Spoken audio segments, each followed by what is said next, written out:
UDF 81 സീറ്റുകൾ ജയിച്ച് അധികാരം പിടിക്കുമെന്ന് സർവേ ഫലം. കൈരളി ചാനലിനെതിരെ നിയമ നടപടിയുമായി കോൺഗ്രസ്. ശശി തരൂരിന്റെ പ്രചാരണം തടയാൻ CPM ഗുണ്ടകൾ രംഗത്തിറങ്ങിയെന്ന് കോൺഗ്രസ്. CPMന്റെ അക്രമരാഷ്ട്രീയവും സൈബർ ആക്രമണവും തോൽവി മുന്നിൽ കണ്ടിട്ടെന്ന് UDF നേതൃത്വം.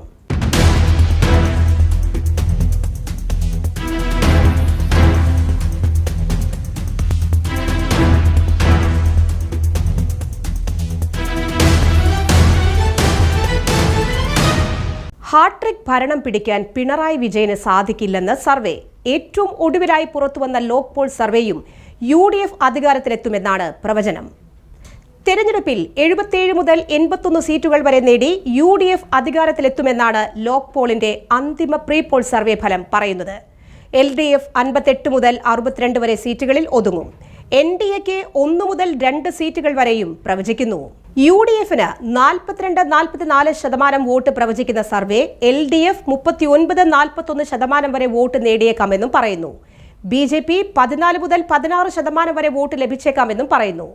മാർച്ച് 16 മുതൽ 31 വരെ നടത്തിയ സർവേയുടെ അടിസ്ഥാനത്തിലാണ് ലോക് പോളിന്റെ പ്രവചനം. 36,400 പേരിൽ നിന്നാണ് അഭിപ്രായം ആരാഞ്ഞത്. ഫെബ്രുവരിയിൽ നടത്തിയ പ്രീ പോൾ സർവേയിലും UDF അധികാരത്തിലെത്തുമെന്നാണ് പ്രവചിച്ചത്. ഏപ്രിൽ 9-നാണ് വോട്ടെടുപ്പ്. മെയ് 4-ന് ഫലം പ്രഖ്യാപിക്കും. നേരത്തെ മനോരമ ന്യൂസ് സി വോട്ടർ നടത്തിയ മെഗാ ഇലക്ഷൻ സർവേയും UDFനാണ് അധികാരം പ്രവചിച്ചത്. സർവേയിൽ UDFന് 69 മുതൽ 81 വരെ സീറ്റുകൾ ലഭിക്കാമെന്ന് വ്യക്തമാക്കുന്നു. നിലവിൽ ഭരണത്തിലുള്ള ഇടതുമുന്നണിക്ക് 57 മുതൽ 69 സീറ്റുകൾ വരെയാണ് സർവേ പ്രവചിക്കുന്നത്. NDA 1 മുതൽ 5 വരെ സീറ്റുകൾ നേടാൻ സാധ്യതയുണ്ടെന്നും സർവേ ഫലം സൂചിപ്പിക്കുന്നു. കഴിഞ്ഞ നിയമസഭാ തിരഞ്ഞെടുപ്പിൽ 99 സീറ്റുകൾ നേടി പിണറായി വിജയന്റെ നേതൃത്വത്തിൽ വീണ്ടും അധികാരത്തിലെത്തിയ ഇടതുമുന്നണിക്ക് ഇത്തവണ ഗണ്യമായി തിരിച്ചടി നേരിടേണ്ടി വരുമെന്നാണ് പ്രവചനം. LDFന്റെ സിറ്റിംഗ് സീറ്റുകളിൽ 30 മുതൽ 42 വരെ നഷ്ടപ്പെട്ടേക്കാം. അതേസമയം UDFന് 28 മുതൽ 40 വരെ അധിക സീറ്റുകൾ നേടാൻ സാധ്യതയുണ്ടെന്നും സർവേ പറയുന്നു.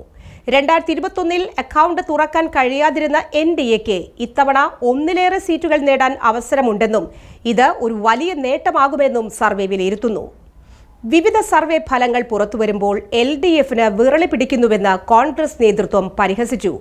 തോൽവി മുന്നിൽ കാണുമ്പോൾ എതിരാളികളെ കരിവാരി തേക്കാനാണ് CPM ശ്രമിക്കുന്നതെന്ന് കോൺഗ്രസ് ആരോപിച്ചു.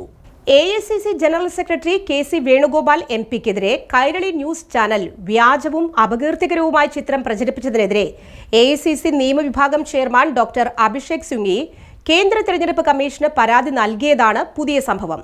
പണം കൈപ്പറ്റുന്നു എന്ന് തോന്നിപ്പിക്കും വിധം ഡിജിറ്റൽ മാർഗങ്ങളിലൂടെ എഡിറ്റ് ചെയ്താണ് ചിത്രം കൈരളി ന്യൂസ് പ്രചരിപ്പിച്ചതെന്നും ചിത്രത്തിന് മുകളിൽ പച്ച നിറത്തിലുള്ള വട്ടം ബോധപൂർവം ചേർത്തുവെന്നും പരാതികളിൽ പറയുന്നു. വരാനിരിക്കുന്ന കേരള നിയമസഭാ തെരഞ്ഞെടുപ്പ് മുന്നിൽ കണ്ട് പൊതുജനങ്ങൾക്കിടയിൽ അദ്ദേഹത്തിന്റെ പ്രതിച്ഛായ തകർക്കാനും വോട്ടർമാരെ തെറ്റിദ്ധരിപ്പിക്കാനുമുള്ള ആസൂത്രിത ശ്രമമാണിതെന്നാണ് പരാതി. ശശി തരൂർ MPയുടെ പ്രചാരണം തടയാനുള്ള ആക്രമണ ശ്രമങ്ങളും വിവാദമായിരിക്കുകയാണ്. വണ്ടൂർ ചെള്ളിത്തോട് വെച്ച് ശനിയാഴ്ച രാത്രി നടന്ന സംഭവത്തിൽ പോലീസ് കസ്റ്റഡിയിലെടുത്ത 3 പേരും CPM അനുകൂലികളായ ഗുണ്ടാ ലിസ്റ്റിലുള്ളവരാണെന്ന വിവരം ഈ സംശയത്തിന് ബലം നൽകുന്നു.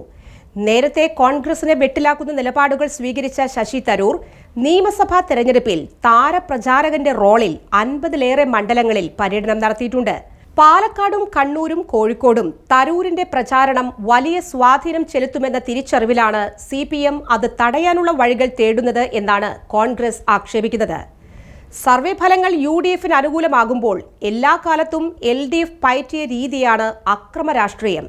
അതിനെ നേരിടാൻ ടീം UDFും സജ്ജമാണെന്നാണ് പ്രതിപക്ഷ നേതാവ് ഉൾപ്പെടെയുള്ളവർ മുന്നറിയിപ്പ് നൽകുന്നത്.